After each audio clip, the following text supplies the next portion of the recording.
رہا ہے کربلا بتا رہا ہے.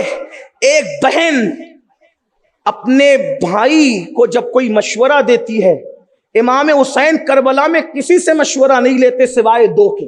نمبر ایک، سیدہ زینب. اگر آپ سیدہ زینب کو نہیں جانتے، خاص طور پہ بہنوں سے کہتا ہوں تو سن لیں. امام حسن کے کان میں بھی رسول اللہ نے اذان پڑھی، امام حسین کے کان میں بھی رسول اللہ نے اذان پڑھی. امام حسن اور امام حسین کو بھی رسول اللہ نے گھٹی دی.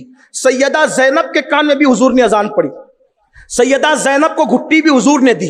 اور جب نام رکھنے کی بات آئی تو حضور کو جو سب سے پسندیدہ نام تھا زینب. زینب یہ جو ہے وہ زینب ہے. زینب کا مطلب ہوتا ہے باپ کی زینت. جو باپ کی آبرو کو چار چاند لگا دے اس کو زینب کہتے ہیں. کون زینب؟ رسول اللہ گھٹی دیتے ہیں. 7 سال کی عمر میں قرآن کی حافظہ ہو جاتی ہے. کوفہ میں سب سے پہلے جس نے عورتوں میں تفسیر قرآن بیان کی اس کو زینب بنت علی کہتے ہیں. یہ ہے سیدہ زینب. اور بھائی کو جو مشورہ دیتی ہے، بھائی کبھی مشورہ نہیں کاٹتے بہن کا. تو پہلا مشورہ بہن سے اور دوسرا مشورہ سوتیلے بھائی عباس ابن علی سے، جسے ہم سنی غازی عباس علمدار کہتے ہیں. آپ غور کریں، سوتیلے بھائیوں سے مشورے نہیں لیے جاتے، لیکن امام حسین سوتیلے بھائی سے مشورہ لے رہے ہیں اور بتا رہے ہیں کہ وہ اور سوتیلے بھائی ہیں جو سوتیلے بھائیوں کو کنویں میں ڈالتے ہیں. یہ حسین کا بھائی عباس ہے جو اپنے حسین کے لیے اپنا سب کچھ قربان کر دیتا ہے. اندازہ فرمائیں. اور پھر بہن اپنے بھائی کے پاس آ کے کہتی ہے حسین سب کچھ لٹ گیا، میرے 2 بچے بچے ہیں، میرے بچوں کو جانے دیجیے. مولا حسین کہتے ہیں بہن اور کیا امتحان لوگی، یہ میں ننھے بچے اونو محمد جائیں گے. تو سیدہ کیا کہتی پتہ ہے؟ حسین امی کے سامنے مجھے رسوا مت ہونے دو. اگر قیامت میں سیدہ نے پوچھا میرا لال جا رہا تھا تیرے لال کیوں بچے تھے تو میں کیا جواب دوں گی؟ ماں کو سرخرو، ماں کی بارگاہ میں مجھے سرخرو کر دو. کیوں؟ جب ماں کا سامنا ہوگا تو میں ماں سے کہوں گی ماں تیرے لال پر میں نے اپنے لالوں کو قربان کر کے اپنی گود اجاڑ دی. اور اس کے بعد ایک بہن اپنے بھائی کے لیے گود اجاڑ رہی ہے، وہ شہادت بھی نہیں پڑھتا، لیکن جب دونوں ننھے شہزادوں کی لاشیں آتی ہے تو جب زینب نے بیٹوں کو بھیجا تھا، جملے پہ توجہ کرنا، پیغام کربلا، سیدہ زینب نے جب بیٹوں کو بھیجا تھا تو وہ زینب بنت علی تھی، وہ زینب بنت فاطمہ تھی. لیکن جب دونوں شہزادوں کی لاش آئی تو دونوں کو لپٹ کر کے رو رہی تھی اور ہچکیاں بن گئی تھی. جب لاشوں کو دیکھا تو زینب صرف ماں تھی، ماں، اور ایک ماں اپنے بچوں کو لپٹ کے رو رہی تھی اور دنیا کی بہنوں کو پیغام دے رہی تھی کہ بہن اور بھائی کے رشتے کی اہمیت کیا ہوتی ہے. اندازہ فرمائیں ہم نے کربلا سے سیکھا کیا ہے. آج گھر گھر میں آگ لگی ہے، گھر گھر میں طوفان بدتمیزی ہے. بھائی کی بہن سے نہیں بنتی، بہن کی بھائی سے نہیں بنتی. یہ میں دنیا داروں کی بات نہیں کر رہا ہوں. جہاں بہت زیادہ دینداریوں کا دعویٰ ہے وہاں بھی یہ ماحول ہم اپنی آنکھوں سے دیکھ رہے ہیں. سگے بھائی نے سگے بھائی پہ کیس کر دیا ہے، سگی بہن نے سگے بھائی پہ کیس کر دیا ہے، اور بھتیجے تو طوفان بدتمیزی بپا کرتے ہیں. لیکن کربلا میں ایک بھتیجا ایسا بھی ہے جو چچا کے پاس آتا ہے اور آ کے کہتا ہے چچا میں نے بھی میدان کربلا میں جانا ہے. امام کہتے ہیں بس کرو، کتنا مجھ سے امتحان لوگے، کیا بھائی کی نشانی بھی مٹا دوں؟ حضرت سیدنا شہزادہ امام قاسم نے کہا چچا مجھے جانے دو. چچا کہتے ہیں نہیں تم نہیں جاؤ گے.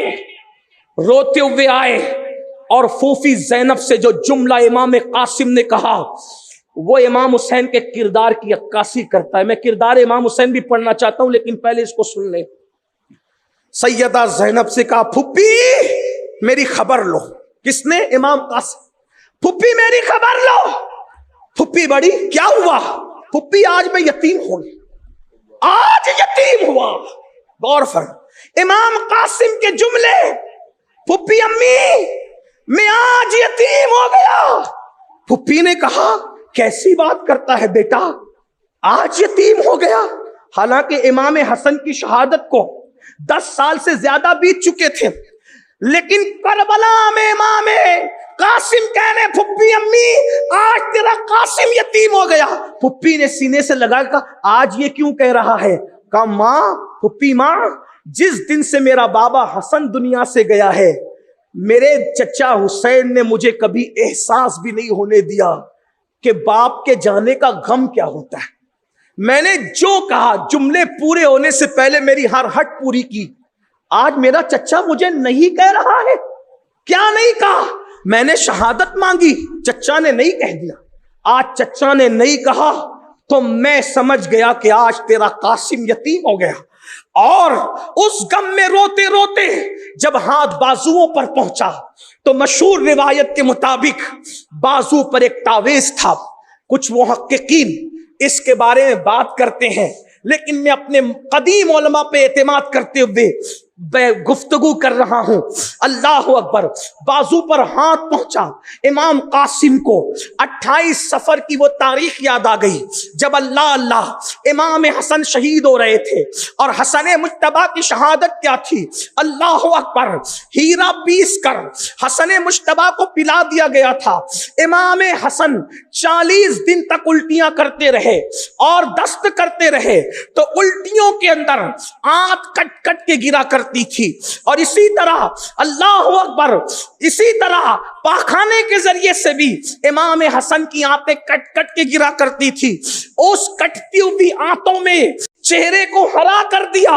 امام حسن نے کہا تھا بھیا حسین دیکھو تو میرا چہرہ کیسا ہے، تو کہا آپ کا چہرہ تو قحط کی تکلیفوں سے، زہر کی تکلیفوں سے ہرا ہو گیا۔ تو حضرت امام حسن پاک نے کہا تھا نانا کی حدیث یاد کرو، سرخ اور سبز کی بات نانا نے کی تھی نہیں کی تھی؟ یہ وہی سبزی ہے جس کی طرف نانا نے اشارہ کیا تھا، اور سرخی کے لیے آپ تیار رہیں۔ اللہ اکبر، اس کشمکش میں جب امام حسن مجتبیٰ سید الصابرین اپنے زمانے کا رحمت للعالمین کے گود کا پالا جب دنیا سے جانے لگا تو کاغذ قلم منگا کر کے ایک کچھ لکھا، اور لکھنے کے بعد کہا قاسم یہ جب تجھ پر بہت مصیبت کا وقت آئے تو یہ بازو پہ تعویذ باندھ لینا، اس وقت پڑھ لینا۔ اللہ اکبر، امام قاسم نے باندھ لیا۔ ان سالوں میں امام حسین نے اتنی خوشیاں دی بھتیجے کو، اتنا پیار دیا بھتیجے کو کہ یتیمی کا احساس نہیں ہونے دیا۔ غم کسے کہتے ہیں امام قاسم کو پتا نہ تھا، لیکن جب چچا نے کہا تم نہیں جاؤ گے میدان میں تو اس وقت یتیمی کے احساس نے بازو کے بندے ہوئے تعویذ کو کھولنے پہ مجبور کیا۔ کھول کر کے تعویذ پڑھا تو لکھا تھا میرے نور عین، میری آنکھوں کا چین، میری آنکھوں کی ٹھنڈک قاسم بن حسن، میں جانتا ہوں آج تم میدان کربلا میں ہوں گے، یہ میری وصیت ہے، میرے بھائی پر اپنی جان کو قربان کر کے نانا کی بارگاہ میں مجھے سرخ روح کر دینا۔ جب یہ تحریر پڑھی تو پھر پھوپھی سے کہا پھوپھی امی جب میرا بابا مجھے شہادت کی سند دے گیا اب مجھے کون روکے گا؟ اس کے بعد گئے چچا اب بھی آپ روکیں گے مجھے، اب بھی آپ روکیں گے؟ یہ میرا بابا مجھے شہادت کی سند دے گیا۔ امام نے اس وقت روتے ہوئے کہا اپنی نسل میرے قدموں پہ مٹانے کی نصیحت کرنے والے حسن، مظلوم حسین دعا کرتا ہے کہ جب تک کہ کائنات قائم رہے اللہ نسل حسن کو قیام قیامت تک کے قائم رہنے کا شرف عطا فرمائے۔ اسی لیے آپ دیکھیں کہ امام مہدی جو تشریف لائیں گے ماں کی طرف سے حسینی ہوں گے لیکن باپ کی طرف سے حسنی ہوں۔ اندازہ کریں، اندازہ فرمائیں، یہ دعائے حسین پاک کی برکت ہے۔ کس کی نسل بچے گی کس کی نہیں بچے گی کوئی گارنٹی نہیں، لیکن نسل نبی باقی رہے گی قیامت تک، اس کی گارنٹی رسول اللہ نے عطا فرمائی۔ امام قاسم قربان ہو گئے۔ آپ سے پوچھتا ہوں آخر امام حسین کا کردار کیسا ہوگا کہ بھتیجے محبت کر رہے ہیں، سوتیلے بھائی محبت کر رہے ہیں، بہنیں محبت کر رہی ہیں، بیویاں اور دشمن، بات سمیٹتے ہوئے دشمن امام حسین میدان میں بار بار کیا کہتے ہیں؟ میں نے جھوٹ بولا ہو تو بتاؤ، کسی کا مال کھایا ہو تو بتاؤ، کسی کو قتل کیا ہو تو بتاؤ، میں نے کوئی برائی کی ہو تو بتاؤ۔ آپ سے پوچھنا چاہتا ہوں، دشمن سے کہہ رہے ہیں جھوٹ بولا ہے تو بتاؤ، دشمن چپ ہے، یعنی دشمن بھی کہہ رہا ہے ہم حسین کے خلاف تو کھڑے ہیں مگر حسین نے کبھی جھوٹ نہیں بولا، حسین پاک نے کبھی ناحق کسی کا مال نہیں کھایا، حسین پاک نے کبھی کسی کو قتل ناحق نہیں کیا، حسین پاک نے کبھی کسی کا دل نہیں دکھایا۔ یہ 3 مرتبہ خطبہ دیا امام حسین نے اور کہا بتاؤ میرے کردار میں کوئی کمی ہو تو۔ یہ مولا حسین کربلا سے بتا رہے ہیں اتنا عظیم کردار ہوتا ہے۔ اور آخری بات کر جاتے جاتے کہ جب سب شہید ہو گئے، پیغام کربلا، سب شہید ہو گئے، لاشوں پہ گھوڑے دوڑ گئے، بیویوں کے